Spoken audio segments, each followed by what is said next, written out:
جنہیں صحابہ نے کیتی ہے تو صحابہ نے پیارے آقا کریم دے نال محبت انبا کیتی ہے۔ حضور ابن ماجہ جلد پہلی صفحہ نمبر 10 سیدنا صدیق اکبر سبحان اللہ یار غار ہر آج جملے پہ آپ نے کہے سبحان اللہ یار غار ہم یہ ریچی کی نظام لاغ کرا یار غار یار نظار خلیفہ اطلاع فخر افضل الخلق بعد الرسول سيدنا الصديق الاكبر رضي الله تعالى عنه سب کچھ مصطفیٰ کے قدموں پہ نشاور کر چھوڑے۔ میرے آقا کریم نے فرمایا ما من احد علیہ الا بصحبتہ ومالہ، اللہ جتنا صدیق اکبر کے مال تے جان نے دین نفع دیتا اتنا اور کسی کے مال نے بھی نفع نہیں دیتا تے اتنی جان کا نفع نہیں دیتا۔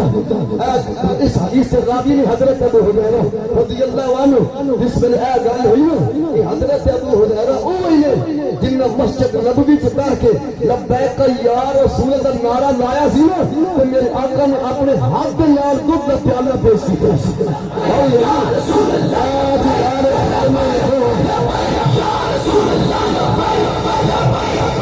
تاجدار ختم نبوت سمجھ آؤں گی پہ جی گلوں دی یہ بخاری شریف ہے جلد نمبر 2 صفحہ 955 جنہاں لبیک دا نعرہ سنیا انہوں نے دودھ حضرت ابو ہریرہ نے پڑھایا جدو باری آئی نا نعرہ لانے لگی تو میرے آقا نے خود اپنے ہاتھ وچ پیالہ پھڑ کے کہ حضرت ابو ہریرہ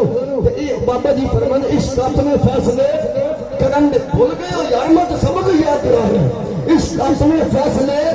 کرن دے وچ خود پڑا عشق دے ویڑے دے جائے نا عشق دے ویڑے پھر اتنا مطلب ہے بنے گا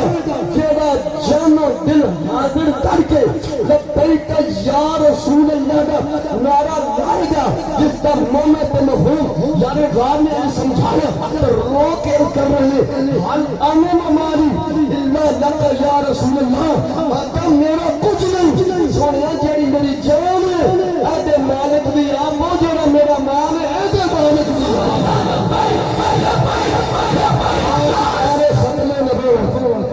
گل اے باقی عبادات اللہ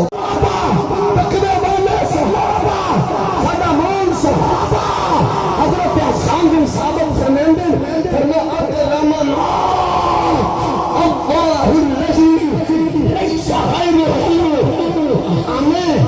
شانو اللہ نے ایک عزت دی ہے اس عزت ورگی ہو عزت کوئی نہیں کیوں فرمایا بے نصر ہے بے نصر الالہ للنبی ودین ہی یہ ساری پنجابی والے بندے اسانو اللہ نے ایک عزت دی اس عزت ورگی اور عزت کوئی نہیں وہ بھی کائنات کے اندر انسان کوئی نہیں عزت یہ مزہ والے آپ سن تو لے کے سکوٹی کرنے والے اپنے قائد محترم سرپرستی انتظام کرنے والے استقبال کرنے والے اس قافلے کے اندر شریک ہونے والے فرمایا اللہ تعالیٰ نے ساری وجہ نال جڑی رسول اللہ نے عزت کا پیارا دیتا ہے دین کا جو دعویٰ کیتے ناموس رسالت تے توحید دی وجہ نال اور دین مصطفیٰ جو پہلے دائی دی وجہ نال اللہ نے سنستا عطا فرمایا۔ دیکھو نا جی یہ ہفتہ بعد ساڈے محترم محمد عثمان صاحب پامپ تے کھڑے نے